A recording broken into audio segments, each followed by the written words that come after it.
Chapter 8, Skills for Building Personal Credibility and Influence in Others. Introduction, building credibility, communication, listening, assertiveness, conducting meetings, effective stress management, problem solving, improving creativity. Summary. Building credibility. Ability to engender trust in others. Leaders with high levels of credibility are considered trustworthy, tend to have strong sense of right and wrong. So when you're building up credibility, this is basically based on people. You have strong credibility. You know what you are. People respect you. Usually, it's going to be followed by your level of expertise in your field and your field, and also with other areas that you work in. And you develop trust. People have a trust for you, usually as not only as a professional but also as a person. So we have the credibility matrix here. And so we see high and we see low. You see expertise, you see trust over here on the left, expertise on the right. Whenever we'll talk a little bit more about this, but whenever I think about expertise, these words or people that have credibility, these words do come to mind. So expertise and trust, credibility matrix. Leaders are grouped in 4 quadrants. And in the credibility matrix, first quadrant, leaders have high levels of expertise and trust, likely to be viewed by others as highly credible. Second quadrant, leaders do not follow through with their commitments and are new to the firm or have not invested the time in building relationships. So you can see the contrasting difference between those two right there. The third, leaders may be college hires or new to the industry, lack technical competence, organizational and industry knowledge, or time to build relationships with coworkers. Fourth quadrant, leaders are promoted from among peers or transferred from another department within a company. The former may need to develop leadership knowledge or skills that latter technical competence if they wish to increase their credibility. So you can see how your credibility can be threatened. Sometimes it's not a bad thing. It just means someone can be new to the unit, fairly new from college, a new employee, new transfer, any number of things. But in order to get that trust and the credibility, they're going to have to develop some competency and some skills. And I'm going to be honest with you, what it usually requires is gaining some knowledge through work experience. A systems view of communication. So when we look at this, we see a couple of different things here. We see intention, expression, reception, and interpretation. So when we look at this, this is important because this is about how the dynamics of communication works between people. And so, and a lot of times people's intention don't always end up being what people interpret. So as you look at this, I want you to pause and read through each one of those to take a look. Some of this will be familiar with you, as you can see kind of what's represented under each one of those sections. So breakdown in communication, sometimes leading to finger pointing. I cannot tell you how many times I have seen this, personally seen this happen. Something happened, it's not my fault, it's her fault. She says it's not her fault, it's his fault. So, when you look at that, you see these kind of things. These things, it's called finger pointing. It's anybody's fault, but it ain't my fault. It's somebody else. And somebody else is pointing the finger at you. So when you look at the communication, effective communication involves the ability to transmit and receive information with high probability that the intended message is passed from sender to receiver. So when you look at communication, I'm gonna make it easy for you. It's a two-way process. It's you communicating to someone and them comprehending that and them communicating to you and you comprehending. So it's a two-way process, and it has to be effective, and it has to be something that is clear and is understood. Otherwise, you have breakdowns. Here we go, communication breakdowns. Causes. Purposes of the message was unclear. Leaders or followers' verbal or nonverbal behaviors was inconsistent. Bottom line was this: what you intended to say, what you thought you were saying to somebody, is not how they perceived it. There is your breakdown. And sometimes it can be not what you say, but how you say it, or what your body language says, any number of things. Leaders can improve their communication skills through the following means: determining the purpose of the communication before speaking, choosing an appropriate context and medium for the message, sending clear signals, actively ensuring that people understand the message. When I was in the United States Army and I was training classes for leaders, United States Army, One of the things that we used to always have was communication classes, because we in that line of work, a breakdown in communication can mean someone could get killed. So we used to talk to people and and really try to hammer home, you have to communicate in a manner that is clear and is plain and not subject to interpretation. Listening. And this is something that a lot of folks do not do. They talk to people and they tell people what to do, or they talk at people or whatever else, but they don't listen. And because they don't listen, that messes up the two-way communication process. It has to go both ways. When you're talking, be a good communicator, but also be a good listener if you're going to be a leader. Individuals who are listening actively exhibit a certain pattern of nonverbal behaviors and do not disrupt the sender's message. Try to put the sender's message into their own words. So this is when somebody's sending you a message and communicating with you, they are actually telling you one thing. You cannot change it or add to it or take away from it to make it something else. Leaders and followers can improve their active listening skills by demonstrating nonverbal they are listening. Nonverbal could be nodding your head, actively interpreting the sender's message. Okay, that's what you call recounting. You send me a message and I may come back and say, okay, if I'm understanding you correctly, you're saying you want this, this, and that done. Attending to the signal's nonverbal cues. Bottom line, if you see somebody's doing a nonverbal cue, then address it.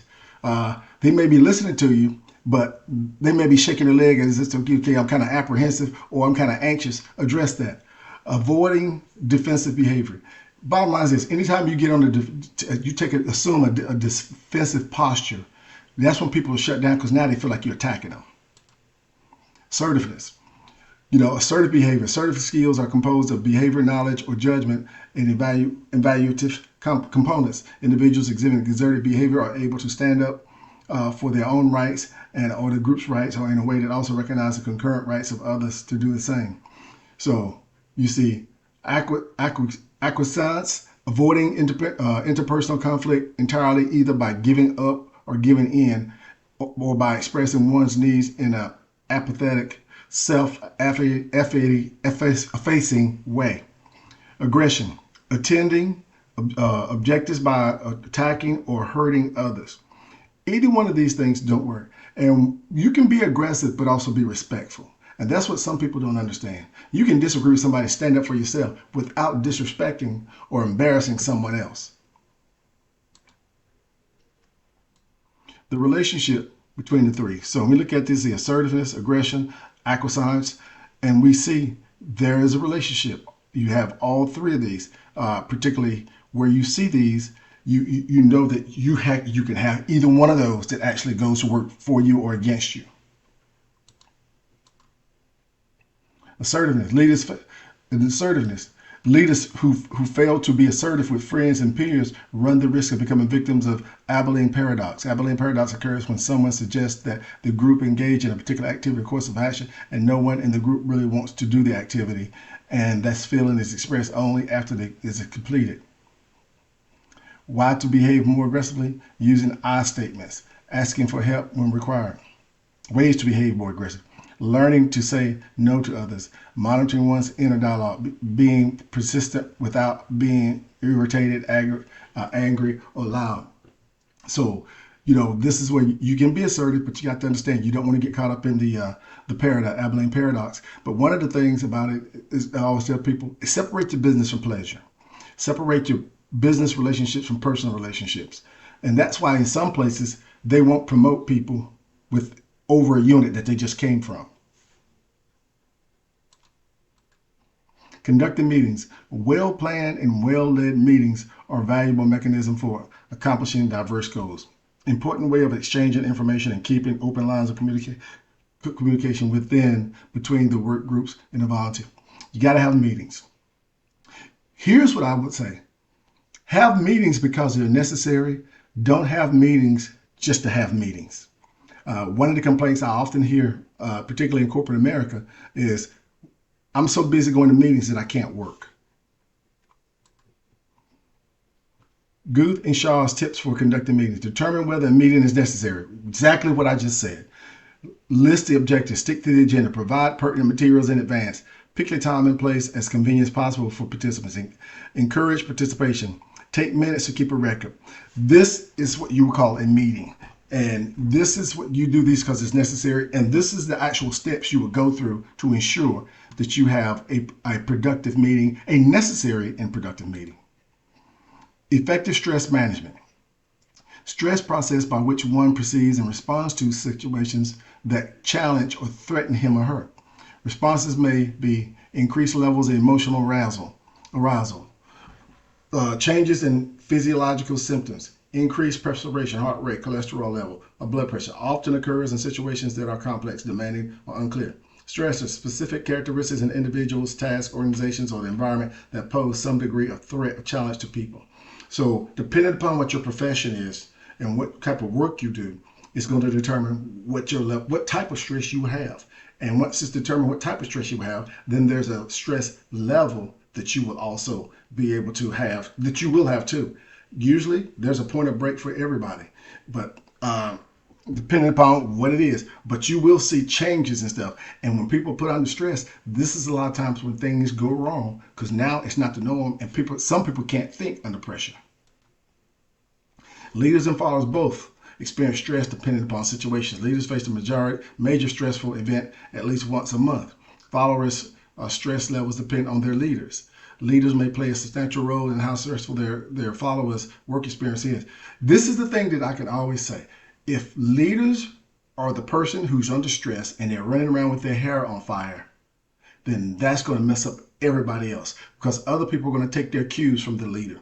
The leader has to be able to find ways to manage their stress subsequently so they can manage that of others, so that they can perform and get the results that the leader is trying to achieve. Effective stress management guidelines. For effective stress management: monitor one's stress levels and one's followers. Identify causes of stress. Practice a healthy lifestyle. Learn to relax. Develop supportive relationships. Keep things in perspective. Apply the ABC model to self-talk. Trigger an event in one's thoughts, feelings, and behaviors. So realistically, this is a lot of stuff that comes up at our time when I'm working with clients, where they will say, yeah, I'm trying to find ways to handle the stress that I deal with on a daily basis. And some of this stuff that's listed right here is exactly what some of the things that we talk about. Okay, what's your lifestyle like? What's your work-life balance like? What's your life? What mechanisms do you have in place to help you relieve stress? How do you relax? What type of supportive relationships do you have? What do you do to help you take your mind off work and on other things? Steps for effective problem solving.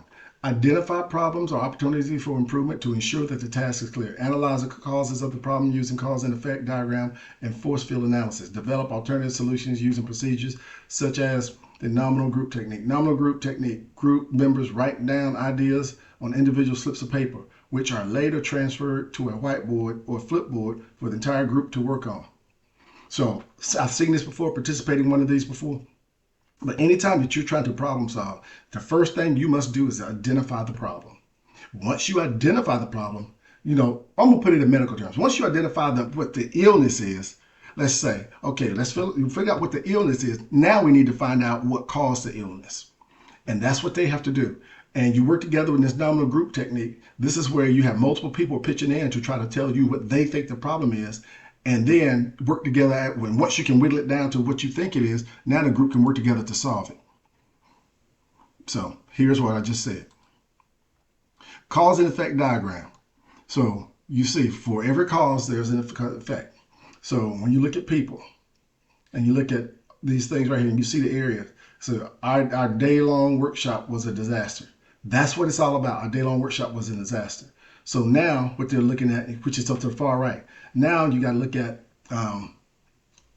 we need to sit down and take a look at the cause of what was the problems, what did we find, and this is your cause and effect diagram. You can pause this and read through that. Force field analysis example: starting a personal exercise program. So this is where somebody sits down and says, you know what? They decided that they needed to get more active and incorporate physical activity into their life. Here's a way for them to do it. Pause and read through it. Improving creativity. Brainstorming stimulates creative thinking in groups. Seeing things in new ways enhances creativity, but it can be difficult because of mental block known as functional fixedness. Can be overcome in following ways: thinking in terms of analogies, Analogies, putting an idea or problem into a picture rather than into words. Leaders can use this power constructively to encourage the open expression of ideas. Forming diverse problem-solving groups increases creativity, but also increases conflict. And listen, here again, I cannot tell you how many times I tell people when it comes dealing with problems, when you're having multiple people giving you information about what they think it is, having diversity in the room is good. And don't think about diversity in a political sense. Think of it in terms of people who have experience, a lot of experience, people who have little experience, people who are more proactive in how they think about things, people who are not proactive about how they think about things, people who are in leadership, people who are not in leadership. So, I mean, because that means everybody's looking at it possibly from a different lens. Well, guess what? When you're doing that, you're most likely going to catch something. Others will catch things that you don't. Summary. Every leader should be equipped with the following skills: building credibility, communication, listening, assertiveness, conducting meetings, effective stress management, problem solving, and improving creativity. If they do these things right here, their chances of success are tremendously increased versus them not doing that. That concludes this chapter.